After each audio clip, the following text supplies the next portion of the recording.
بلاير ان ذا وورلد. وعشان شفت فيه رونالدو برضو بين قوسين رورو، فكان برضو ايه حوار رورو ده بقى يا جماعه؟ اسم يعني الدلع اللي ما بتاع يعرفش رونالدو. اللي ما يعرفش يا جماعه موضوع رورو ده، في فيديو كده عند منار على الاكونت. رونالدو معدي، عارفين لما بيبقى صحفيين واقفين واللعيبه خارجه كده، الميكس فبيحب زون. ياخد منه ستايل، كلمه او ياخد توقيع. منه توقيع على تيشيرت او حاجه. فلقيت صوت طالع كده من ورا الكاميرا، اللي ورا الموبايل، يا رورو.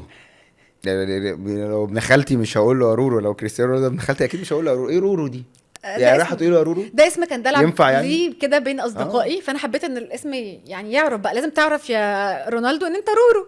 ان انت رورو بالنسبه لمنار. ايوه بالنسبه لي هو لو رورو. جورجينا مش ما تقولوش يا ما رورو هو دي اكيد، الكومنتس صح؟ بقى اللي هو جورجينا ما بتقولوش كده، يعني انت أكيد. هو رورو ده آه. صاحبك يعني، صحاب يعني، فايوه يعني رورو يعني عادي بندلعه. اوكي. والاسم عجبه، وهو التفت على فكره، يعني عرف ان هو رورو جه. واداكي وفي نفس الفيديو ده هو اداكي التيشيرت لا هو ولا مش تيشيرت بيديني قبلها؟